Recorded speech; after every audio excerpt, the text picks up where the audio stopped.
Okay, let's start without wasting time.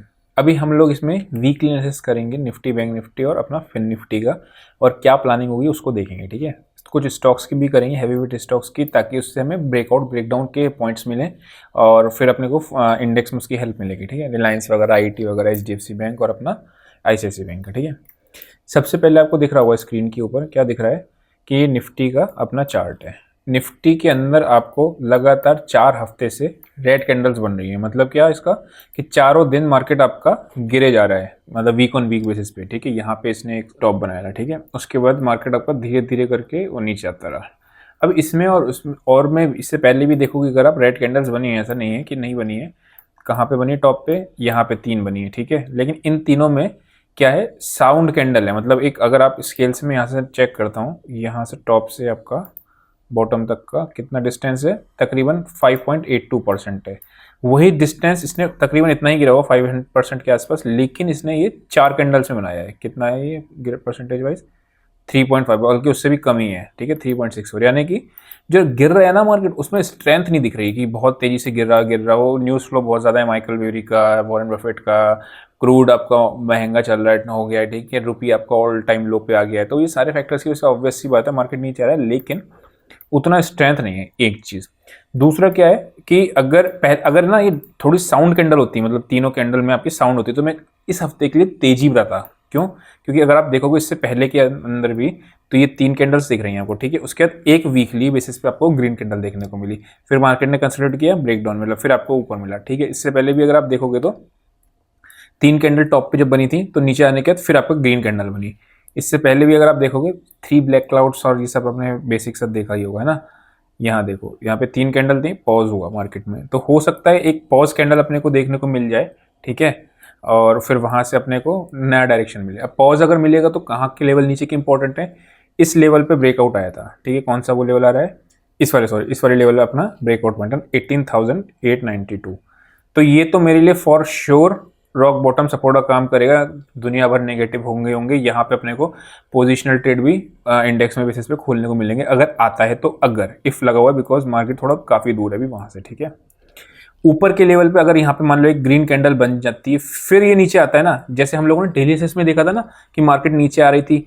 देखो, weekly analysis में और डेली एनालिसिस में फर्क क्या है, बस टाइम फ्रेम का फर्क है और कुछ नहीं। ये वीकली कैंडल है, वो डेली कैंडल होती है, लेकिन साइकोलॉजी कैंडल्स के पीछे वही होती है। ये 3 नीचे आती गई, उसके बाद एक पॉज हुआ, उसके बाद जब ये फ्लो नीचे आएगा तब आपको तेजी से अग्रेसिव सेलिंग देखने को मिलेगी वीक ऑन वीक बेसिस पे। ठीक है, तो वो हम लोगों ने, देखो मैं दिखा देता हूँ वन डे का चार्ट, देखा तक क्लियर हो जाएगा। जब मार्केट यहाँ पे भी आपका कहाँ पे, इस जगह पे भी जब नीचे आ रही थी, तो हमने क्या देखा था कि एक पुल बैक दिखेगा, उसके बाद मार्केट आपको देखने को मिली। जब 3 कैंडल नेगेटिव बनी, उसके बाद एक पुल बैक आया, उसके बाद मार्केट देखने को मिली नीचे, है ना। तो वो चीज़ है।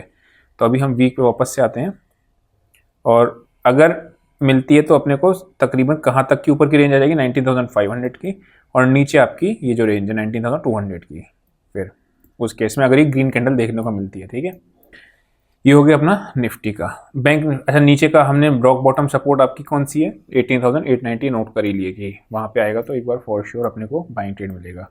बैंक निफ्टी में अगर आप देखोगे तो निफ्टी उतना नेगेटिव नहीं था जितना बैंक निफ्टी नेगेटिव। मैंने एक चीज़ हमेशा आपको बताया है, जब भी गिरावट आती है ना, तो लीड बैंक निफ्टी करती है। वो कितना गिरी थी, 4% के आसपास। ये कितना गिरा है, तकरीबन 6% के आसपास। ठीक है, तो यानी कि लास्ट टाइम की जो गिरावट आ रही थी ना, छोटे छोटे रिट्रेसमेंट आ रहे थे, उसमें बैंक निफ्टी नहीं परफॉर्म करी थी, लेकिन इस गिरावट में बैंक निफ्टी ने परफॉर्म किया है।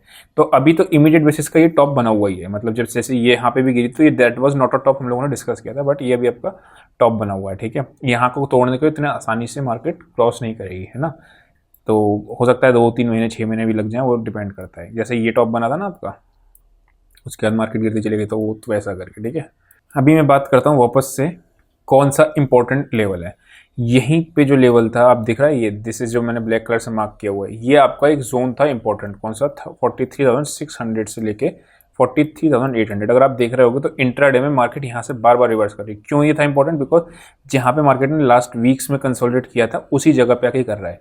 अब यहाँ से एक मेरे को पुल बैक मिल जाए 44,500 तक का, तो मेरे मजे आ जाएंगे। फिर जब ब्रेकडाउन देगी तो अगेन आपको 2,000-2,500 पॉइंट का ब्रेकडाउन देखने को मिलेगा। ठीक है, लेकिन बशर्ते यहाँ से एक बार एक पुल बैक दे। यहाँ से सीधा आती जाएगी तो आपको कॉन्फिडेंस नहीं आएगा शॉर्टिंग करने में। क्यों नहीं आएगा? बिकॉज मार्केट एक लगातार स्ट्रेच हो चुकी है, टाइम वाइज नहीं प्राइस वाइज करेक्शन इसने देना शुरू कर दिया तगड़ा तरीके से, क्योंकि प्राइस आपका 4 हफ्ते में ही, मतलब 1 महीना ही भी नहीं हुआ पूरा, 4 हफ्ते के अंदर आपका प्राइस ऊपर से नीचे 6% तक का बैंक निफ्टी और इंडेक्स लेवल बढ़ा होता है, ठीक है। तो कर होना क्या है, 43,700 अगर 600 तोड़ती है, 500 तोड़ती है, क्वांटिटी सेल करते रहेंगे बिकॉज नेगेटिव एक्शन दिख रहा है यहाँ से। लेकिन किसी भी दिन आपको हिकअप्स इंट्राडे में देखने को मिलेंगे, वो फिर वो आपको बाइंग अपॉर्चुनिटी मिलेगी, ठीक है। अभी आते हैं अपने लोग स्टॉक्स पे, और स्टॉक्स पे देखते हैं कि कौन कौन से स्टॉक्स क्या क्या कर रहे हैं, ठीक। SBI अगर आप देखोगे तो यहाँ पे इसने एक प्रॉपर तरीके से ब्रेकडाउन दिया, पहले उसने डोजी बनाई, ब्रेकडाउन दिया, अब ये यहाँ पे वेट कर रहा है। द मोमेंट ये इसके नीचे क्लोजिंग देना शुरू करेगा, कौन सा लेवल आ रहा है वो अपना मैं मार्क कर देता हूँ यहाँ से, हॉरिजॉन्टल में आपका ये, ठीक है, कौन सा ये आपका 571। तो अगेन ये कंफर्म हो जाएगा कि यहाँ पे सेलिंग ही आ रही है, एब्जॉर्व नहीं कर पा रहे, बायर्स आ नहीं पा रहे। हालांकि नीचे से इसने स्ट्रॉन्ग पुल बैक दिया था, वही लेवल जो था 556 के आसपास, ठीक है। तो हम लोगों को SBI के ऊपर मार्केट जब तेज स्ट्रांग होगा वो होगा आपका 590 के ऊपर। उससे पहले SBI भी, इंट्राडे की मैं बात नहीं कर रहा हूँ, मैं कह रहा हूँ थोड़ा सा मीडियम टर्म की, वो आपको दिखता रहेगा। फिर वहाँ से आपको ये डबल बॉटम भी बना हुआ दिख रहा है, ये कौन सा, ये आपका डबल बॉटम है 558 के आसपास, ठीक है। तो रिट्रेसमेंट होता ही होता है, वो तो लाजमी है, ठीक है। तो वो चीज़ है अपना। तो सुपर बुलिश हम तब होंगे इंडेक्स लेवल पे जब SBI आपका 592 उठेगा पहला, ठीक है। दूसरा स्टॉक कौन सा होगा जिसमें हमें सुपर बुलिश होना है, ठीक है। जैसे 44,500 हमने देखा था ना, अगर पुल बैक आया तो वहाँ तक का आ सकता है, अगर आया तो उस केस में फिर क्या होगा अपने को याद रखना, वहाँ से फिर शॉर्टिंग अपॉर्चुनिटी मिलेगी अगर ये स्टॉक्स उस लेवल को पार नहीं कर पाते हैं तो। हैवी वेट है ना। HDFC बैंक भी आपका ये समवेयर अराउंड डबल बॉटम पे है, ठीक है। इंडेक्स भी आप बैंक निफ्टी भी देखोगे तो क्या है, एक सपोर्ट पे है, ठीक। स्टॉक्स भी आपके वापस से सपोर्ट पे आ रहे हैं। यहाँ पे हम लोगों ने 1620 का लेवल टूटा था कि वो टूटेगा तो फिर आपको एक नीचे का मूव मिलेगा, जो इस वीक में हुआ भी था, ठीक है। तो यहाँ पे आपको ये डबल बॉटम पे है। अब देखते हैं यहाँ से टूटता है, मेरे हिसाब से ना जब भी डबल बॉटम से टूटना होता है तो एक रिट्रेसमेंट देने के बाद फिर टूटे तो बहुत अच्छा रहता है, क्योंकि यहाँ से ना मुझे सेलिंग में उतना वो स्कोप नहीं है, मतलब हाथ डरेगा चलते चलते कि मैं सेल करूं, क्योंकि बिकॉज एक भी रिट्रेसमेंट आए तो बहुत तेजी शार्प आएगा, है ना, वो चीज़ है। तो लेकिन HDFC बैंक की अपनी रॉक बॉटम सपोर्ट कौन सी है, समवेयर अराउंड ये रॉक बॉटम जो है, ठीक है, 1550 या 60 के आसपास। चलो ठीक है, नोट कर लिया। पूरा ओवरऑल पिक्चर देखोगे तो ये अपना महीनों से कंसोलिडेट कर रहा है इसी रेंज में। कौन सी रेंज है वो, 1500 की, आपकी 1490 के आसपास की, और ऊपर आपकी 1700। तो ये मेजरली आपकी मंथ्स का कंसोलिडेशन है। तो जब भी अब bank Nifty all time high लगाएगी ना, तो ये सब लीड करेगा इसके ऊपर। और अगर वेयर एस गिरना चालू करेगी, अगर मान लो बेयर ट्रेंड में कन्वर्ट हो गई मार्केट, जो कि बेयर ट्रेंड में कन्वर्ट अभी 4 कैंडल हुई हैं, ऊपर जाके फिर जाएगा तो आपका कन्वर्ट होगा। मैं मेजर ट्रेंड की बात कर रहा हूँ, इंट्राडे में तो बेयर ट्रेंड चल ही रहा है, उसमें तो कोई डाउट ही नहीं है, ठीक है। अभी आते हैं वापस से दूसरे स्टॉक पे, जो कि अपने को है ICICI बैंक का।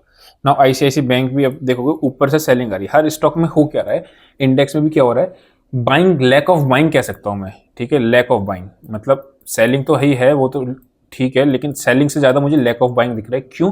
बिकॉज 4 कैंडल स्लो छोटी छोटी कैंडल वीक पे अपने को लो बनी, जबकि अगर शार्प सेलिंग होती है, बहुत स्ट्रॉन्ग सेलिंग होती है, तो क्या होता है, तेजी से मार्केट, बेयर ट्रेंड की बात कर रहा हूँ, जो बेयर ट्रेंड होता है तो उसमें मार्केट तेजी से गिरती है। दिख रहा है ये कैंडल कितनी शार्प है, तीखी सही वैसा, ठीक है। तो अभी यहाँ पे देखोगे तो ये एरिया भी आपका एक सपोर्ट का एरिया है। कौन सा है, 925 के आसपास का।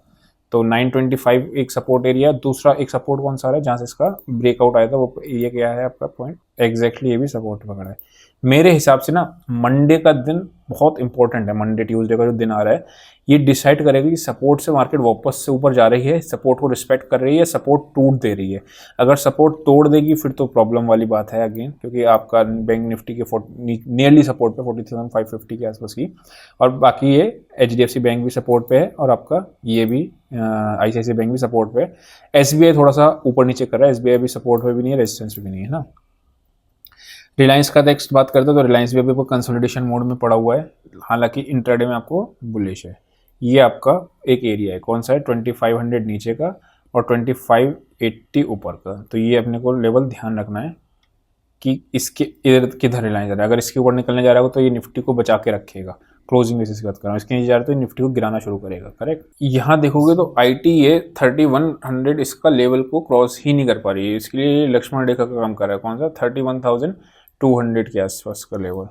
तो ये जब तक नहीं तोड़ेगा तो इसको अब तोड़ता भी है, अब मैं क्या बताऊँ, ये बार बार टूट जाता है, उसके बाद फिर नीचे आ जाता है। यहाँ पे देखो ये तोड़ा इसने, यहाँ तोड़ा, यहाँ तोड़ा, यहाँ पे टच करके वापस आ गया, करेक्ट। तो ये जब तक टूटेगा नहीं, हम लोग मार्केट में निफ्टी के इंडेक्स को, आईटी को बहुत तेज नहीं करेंगे। ये तोड़ेगा ना, आप याद रखना इसको, ये बहुत जब भी तोड़ के, क्योंकि बहुत परेशान किया है इसने आईटी वालों ने। अगर ये तोड़ के निकलेगा तो फिर ये बहुत तेज से 2000-3000 पॉइंट ऊपर का मूव दिखेगा। वेयर एस अगर आप ध्यान से देखोगे तो रेजिस्टेंस से फिर नेगेटिव एक्शन में जा रहा है। क्या दिख रहा है, ऊपर कैंडल करी, इसके नीचे जाना शुरू करेगा ये 30,500 के नीचे, तो अगेन आपको ये यहाँ तक के मूव है 30,029,500 तक के, ठीक है। तो ये रिलायंस वगैरह हो गया, सारी चीज़ अपना वीकली एनालिसिस अपने देखा ये कि मार्केट कहाँ पे सपोर्ट पे खड़ी हुई है इस टाइम पे। लास्ट वीक मैंने वीकली एनालिसिस आई थिंक बनाई नहीं थी, उससे पहले भी हम लोगों ने देखा था। तो मोटा मोटा उसी रेंज के अंदर मार्केट अपना फंसी रहती है ना। देखते हैं सपोर्ट अपना टूटता है या बचता है, नहीं बचता है वो देखते हैं। एक बार लास्ट में हम लोग 20 डे मूविंग एवरेज को और एक बार रिबन लगा के देख लेते हैं। तो आपको स्क्रीन पे दिख रहे होंगे कौन कौन से मूविंग एवरेज है रिबन लगा के, 20, 50, 100, 200। तो 200 डेमा आपका भी थोड़ा दूर है सारे इंडेक्स में, लेकिन 100 डेमा पे टच करे हुए मार्केट। तो मंडे ट्यूसडे का जो डे है वो आपका इंपॉर्टेंट डे है डिसाइड करने के लिए कि वेदर यहाँ से सपोर्ट टूटती के नीचे जाती है, नहीं जाती है, या फिर वापस से मार्केट आपका ऊपर की तरफ देखने को मिलता है, ठीक है। जैसा नहीं तो बेस्ट स्ट्रेटेजी क्या होगी, यहाँ से एक बाउंस मिल जाए अपने को, बाउंस मिलने के बाद फिर सेलिंग होगा तो एग्रेसिव सेलिंग और बढ़ेगी, ठीक है ना। तो वैसा करके तो अभी ऊपर में भी अपने लोगों ने देखा कि टॉप नियरली बना हुआ है। अभी के लिए इतना ही, see you in next session, till then bye bye.